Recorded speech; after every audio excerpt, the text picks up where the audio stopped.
La importancia del nombre de Yahweh. Conclusión de este apartado. Con toda la información antes revelada, no nos queda más que asumir que, así como en los tiempos del Mesías, hoy estamos revelando el nombre de Yahweh nuevamente, y esto está profetizado para el final de los tiempos, que es en los que estamos.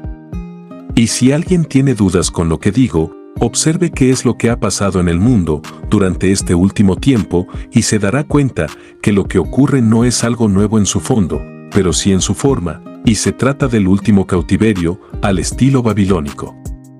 ¿Por qué les digo que no es nuevo en su fondo? La respuesta es que se trata de un cautiverio mundial más rígido del que ya estamos viviendo, en el que somos esclavos del dinero y de las cosas de este mundo. ¿Por qué les digo que es nuevo en su forma? Porque antiguamente para llevarte al cautiverio se utilizaba la fuerza y violencia, y hoy te vas voluntariamente, prácticamente sin reclamo alguno, no se dispara una bala, ni se desenfunda una espada y te entregas. Todo esto se debe al aprecio a las cosas materiales de este mundo, a nuestra vida llena de derroches. Pero ustedes que ven este video, ¿se dan cuenta que las cosas han cambiado mucho este último tiempo, y para mal? Y aquellos que escucharon al Mesías cuando habló que el final de los tiempos sería como en los tiempos de Noa. Él se refería a toda la perversidad que se estaría gestando con las personas y las bestias. Si bien un hombre no debe aborrecer a una persona por su conducta pervertida, pero sí debe aborrecer el pecado que éste está cometiendo, ya que estas conductas van en contra de Yahweh Elohim, y eso significa aborrecer al Elohim eterno. Miren solamente lo permisivo que se ha puesto el mundo, con el adulterio, el abuso infantil, los propios gobiernos llevando a su gente a la extrema pobreza, y qué significará en estos tiempos sacrificar niños a Moloch, como el aborto, el cual ha sido permitido en muchos países, o entregarlos a los degenerados gobiernos que buscan adoctrinarlos sexualmente, todo esto en una agenda de poder global. Cada vez ha ido creciendo más el libre albedrío, las personas no soportan que les digan que está mal, y si están haciendo algo mal, quieren ser aplaudidas por todos, porque esto se ha vuelto una costumbre. Si se dan cuenta, muchos ya no saben qué rumbo tomar cuando se vota a un nuevo gobierno, ya que una de las cosas que pedimos es más libertad, pero la libertad que queremos es para hacer lo que nosotros queramos. ¿No fue esto la libertad que tenía Sedom y Amorá? Es por esto que viene la destrucción nuevamente, pero esta vez es definitiva. Mucha gente se va a perder solamente por no haber reverenciado el nombre de Yahweh, otros por no haberlo tomado en cuenta, otros por haberlo ocultado. Pero en cuanto al nombre de Yahweh y aquellos que lo conocían, y no lo dieron a conocer a la gente común, ya están condenados por el Mesías Yahshua, y aquí debemos complementar estos dos pasajes. El rollo de Matillahu, capítulo 23, pasaje 15, dice: Ay de ustedes, maestros de la Torá y fariseos hipócritas, que recorren tierra y mar para obtener un seguidor, y cuando lo han logrado, le hacen 2 veces más merecedor del Gei Hinnom que ustedes. Y el rollo de Luca, capítulo 5, pasaje 2, dice: Ay de ustedes, los expertos en la Torá, porque han quitado la llave de la sabiduría. No solo ustedes mismos no entraron, sino también han impedido a aquellos que han tratado de entrar. Estos pasajes te dicen que los que han seguido, siguen y seguirán a los Yahudim ortodoxos y mesiánicos y sus costumbres, y no invocan el nombre de Yahweh, están condenados al Gei Hinnom, esto es el infierno. La condena para el mundo gentil también va a ser dura, ya que muchos maestros de Biblias, conociendo el nombre, no lo honran, como tampoco lo dan a conocer, manteniendo a los incautos en total ignorancia con respecto al Creador se refiere. En el rollo de Romillá, capítulo 2, pasajes del 12 al 16, el emisario Shaul nos dice lo siguiente: Todos los que han pecado fuera del marco de la Torá, morirán fuera del marco de la Torá, y todos los que han pecado dentro del marco de la Torá, serán juzgados por la Torá. Porque no son simplemente los oidores de la Torá, a quienes Yahweh reconoce como hombres de rectitud, sino que son los hacedores de lo que dice la Torá, los que serán reconocidos como hombres de rectitud ante los ojos de Yahweh. Porque cuando sea que los gentiles, que no tienen Torá, hacen naturalmente lo que la Torá requiere, entonces estos, incluso hasta sin ellos tener Torá, para sí mismos, son Torá. Porque con sus vidas demuestran que la conducta que la Torá dicta está escrita en sus corazones, dando evidencia a sus conciencias, pues sus inclinaciones conflictivas algunas veces los acusa y otras los defiende. Veamos en relación el rollo de Yirmiyahu, capítulo 31, pasajes 31, 32, 33, 34 y 35, que dicen al respecto. En el Yom que Yahweh dicte la sentencia sobre los secretos más guardados de la gente, de acuerdo con las buenas noticias, como yo he proclamado, Él hace esto a través del Mesías Yahshua. Aquí Shaul nos está diciendo que todos vamos a tener una sentencia, ya sea a favor o en contra, por nuestra confianza y por nuestras acciones. Y lo que más se nos va a cobrar son los dos mandatos mencionados por Yahshua, en el rollo de Matillahu, capítulo 22, pasajes del 33 al 40, que dicen: Cuando la gente oyó cómo él enseñaba, quedaban pasmados, pero cuando los fariseos se dieron cuenta que él había silenciado a los saduceos, se unieron, y uno de ellos, que es un experto de la Torá, le puso una pregunta para tenderle una trampa. Le dijo: Rabí, ¿cuál de los mandatos de la Torá es el más importante? Él contestó: Amarás a Yahweh tu Elohim con todo tu corazón y con toda tu alma y con toda tu fuerza. Este es el mayor y más importante mandato. Y un segundo similar a este: amarás a tu prójimo como a ti mismo. Toda la Torá y los profetas dependen de estos dos mandatos.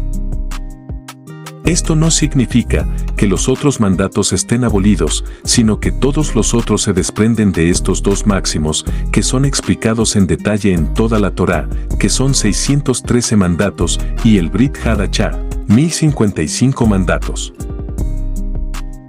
Rollo de Yirmiyahu, capítulo 31, pasajes del 31 al 35, dicen: Aquí está, los Yamín vienen, dice Yahweh, cuando haré un nuevo pacto con la casa de Israel y con la casa de Yahudá. No será como el pacto que hice con sus padres, cuando los tomé de la Yad y los saqué de la tierra de Mitzrayim, porque ellos por su parte violaron mi pacto, a pesar de que yo, por mi parte, fui un esposo para ellos, dice Yahweh. Porque este es el pacto que haré con la casa de Israel después de esos Yamín, dice Yahweh.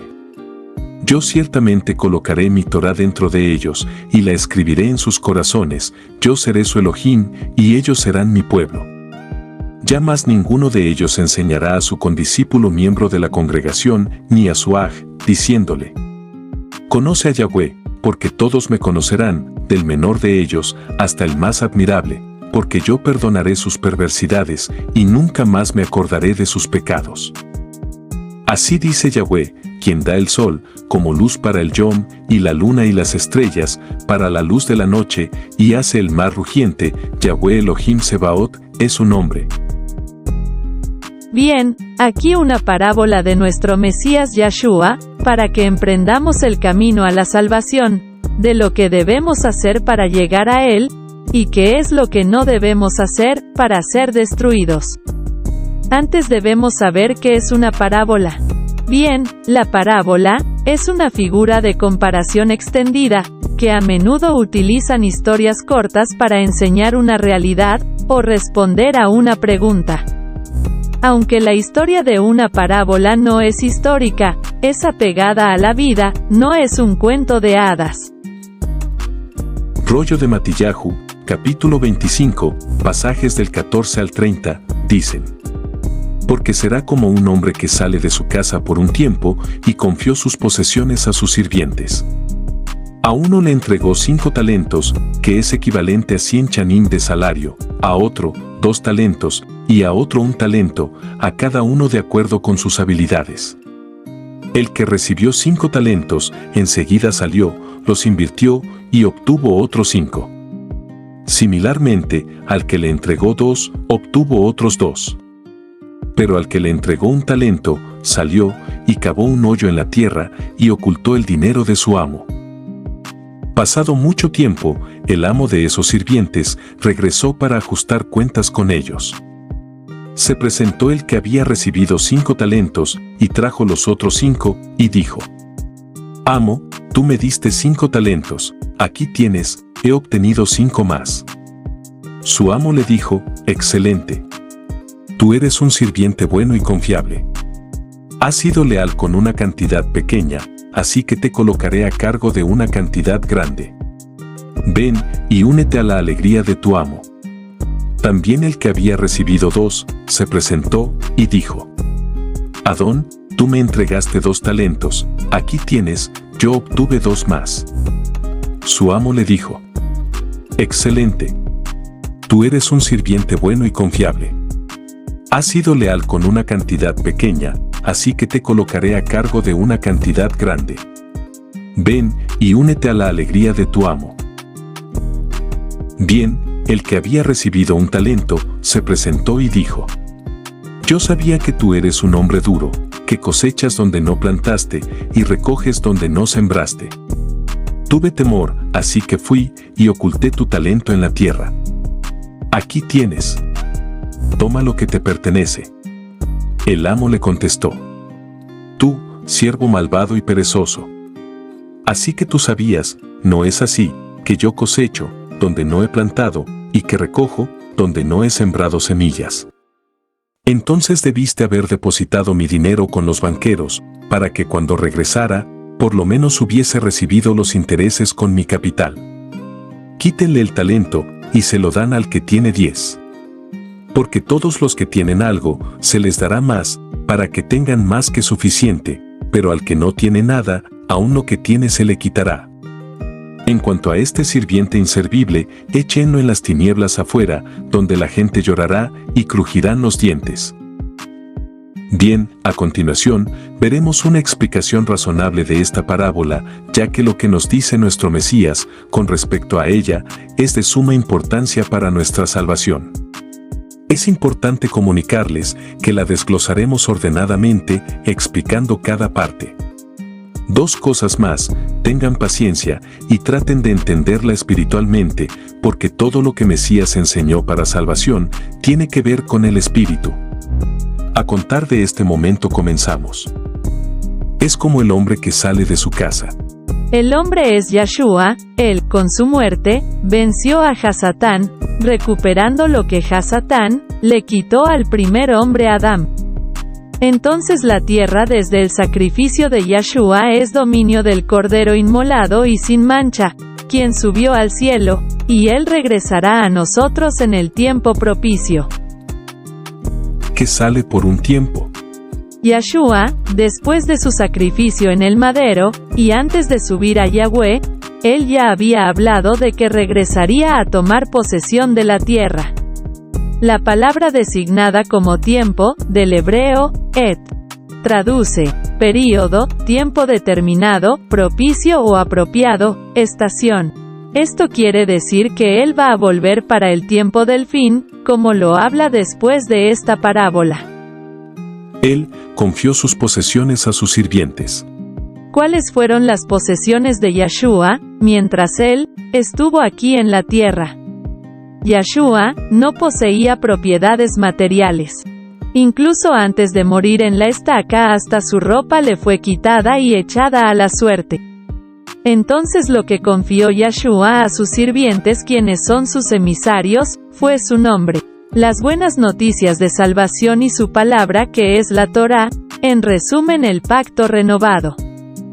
A uno le entregó 5 talentos.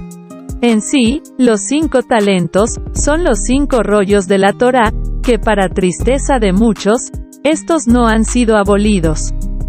De los cuales toda la Torá se resume en estos 2 mandatos más importantes, que son: amar a Yahweh sobre todas las cosas, con toda tu fuerza y con toda tu alma, y a tu prójimo como a ti mismo. De estos 2 mandatos se complementan todos los escritos de Yahweh. Al que entregó 2 talentos. Las buenas noticias de salvación deben ser declaradas a la nación hebrea, que hasta hoy se encuentra separada en 2 tribus, Efraín y Yahudá, esparcidas por todo el mundo. Cabe recordar que el pueblo de Yahweh es el que sigue a Yahweh y su bendito nombre. Al que le entregó un talento, cavó un hoyo, y ocultó el talento entregado por su amo. Las posesiones de Yahshua son su nombre apartado, en el cual está Yahweh y su sabiduría. Este hombre fue llamado por Yahshua a proclamar las buenas noticias de salvación, su nombre y entregar su sabiduría, que es la Torá. ¿Qué fue lo que hizo? Ocultó su nombre, y se desligó de todo compromiso debido a su amo. A cada uno de acuerdo con sus habilidades. Yahshua nos conoce desde antes de nacer, y más aún en nuestras vidas, por lo tanto, al que entregó 5 talentos, es por su lealtad, confianza, destreza. Si leemos a Shaul, a él se le ordenó proclamar las buenas noticias a las 10 tribus del norte de Israel, que se habían convertido en gentiles. Es por esto que su inversión de 5 rollos pasa a las 10 tribus. Enseguida salió, y los invirtió. Aquí dice, salió, y los invirtió. Él no se quedó en su casa cómodamente esperando que el tiempo pasara, él trabajó por su amo. Invertir es proclamar las buenas nuevas de salvación con Yahshua nuestro Mesías y la salvación eterna, y no estar contando cuentos de fantasía, con nombres falsos, o cambiando los escritos por aquellos que más nos convienen. Y obtuvo otros 5 talentos. Duplicó lo invertido. Esto es debido a su administración en la sabiduría de las buenas noticias de Yahshua nuestro Mesías. Duplicando a los creyentes, lo mismo pasa con el que recibió 2 talentos. Pero al que le entregó un talento, Yahshua nos dice en reiteradas ocasiones que el que invoque el nombre de Yahweh, y cumpla con sus mandatos, va a ser salvo. Lo entregado a este último hombre pertenece a Yahweh. Entonces, este hombre, aparte de no cumplir con la Torá, oculta su nombre y no declara las buenas noticias de salvación, y sabiendo cómo es su amo, él no concluyó que sería castigado. Pasado mucho tiempo, el amo de esos sirvientes regresó para ajustar cuentas con ellos. El tiempo cuando regresa el amo de los sirvientes, aún no se cumple, porque este es el regreso de Yahshua a la tierra. Pero una vez que regrese hará lo que dice este capítulo en los pasajes del 31 en adelante, que es proclamar el juicio de este mundo. Se presentaron los que habían recibido los talentos con sus logros. Se presentaron ante él todos sus sirvientes, los cuales dieron cuenta de la misión encomendada durante la ausencia de Yahshua. Esto nos dice que ninguno escapará al juicio previsto para el mundo a su regreso. Su amo le dijo: excelente. Ven y únete a la alegría de tu amo. Con esto Yahshua nos está diciendo que todos los leales, confiables, siervos de corazón, se unirán a su reino, esto es unirse a la alegría de su amo. Bien, el que había recibido un talento se presentó. Para el sirviente confiable y leal, lo que dice su amo es ley. La palabra de Yahweh es Torá, significando reglas de vida, como regulaciones, mandatos y ordenanzas. Lo que hace el último sirviente es no cumplir con lo debido a su amo, trayéndolo a nada, aun cuando reconoce conocer las virtudes de él. Como cuando le dice que es un hombre duro. Se refiere a cómo es Yahshua, ya que él no tiene miedo de decirte las cosas en tu cara y como realmente son, castigando a los que no se arrepienten, que están sometidos a su orgullo. Él cosecha donde no plantó. Yahshua levanta hombres para él, de todas las partes del mundo. Él recoge donde no ha sembrado semillas. Hombres que no pertenecen a su pueblo se han integrado al favor inmerecido de Yahshua, y esto lo ha venido haciendo desde la antigüedad. Entonces, debiste haber depositado mi dinero con los banqueros. Él debió haber compartido lo entregado, que fue el nombre y las buenas noticias de salvación, con sus amigos y conocidos, para así honrar a Yahweh. Los intereses son el honor y honra debidos al único Elohim viviente. Nosotros honramos a Yahweh y Yahshua, incluso en nuestras conversaciones regulares, saludos y bendiciones. Esto es como estar enamorado, no paras de pensar en él. Quítenle el talento, y se lo dan al que tiene 10. Yahshua nos dice que nuestra herencia es la salvación eterna a su lado. Lo que se le quita a este siervo es el nombre de Yahweh, y su sabiduría. Yahweh te recompensa cuando te apartas para Él, con cosas que Él sabe que necesitamos para nuestra salvación, y le quita el talento dado a este siervo y se lo entrega al que reunió más. Esto significa un tipo de grado jerárquico dentro de las filas de Yahweh, ya que por su esfuerzo recibe recompensa. En cuanto a este sirviente inservible, échenlo en las tinieblas afuera, donde la gente llorará y crujirán los dientes. A este hombre se le quitó todo lo relacionado a la salvación eterna, debido a su perversidad y pereza, y lanzado del reino de Yahweh a las tinieblas. Lugar donde se arrepentirá de su proceder durante toda la eternidad, porque cuando tuvo la oportunidad de salvación, no la aprovechó. Bien, yo reconozco que referente a esta parábola, no todos piensan igual, la mayoría de los llamados sabios de este mundo, la adaptan a su vida común, esto pasa porque están enceguecidos por las riquezas de este mundo, y es lo que colocan en primer lugar en sus vidas. Pero, ¿qué piensa nuestro Mesías de las riquezas de este mundo? Y él nos dice que una persona no puede tener dos amos, o es Elohim, o el dinero, pero no los dos. La sabiduría de Yahshua sobrepasa cualquier sabiduría, incluso si todas las personas de este mundo se reunieran para debatirlo, no sería nada para él. Cada parábola que él expuso a la asamblea reunida en el momento, fue con referencia a estar preparados para el reino de Yahweh, y el reino de Yahweh es espiritual. Y viene a ti solo si te preparas apartándote para él. Bien, concluiremos hasta aquí este video, teniendo presente que este capítulo de Matillahu cuenta de 3 partes, quedando pendiente la primera que es la parábola de las 10 vírgenes, y la tercera, que es la venida del Mesías al final de esta época.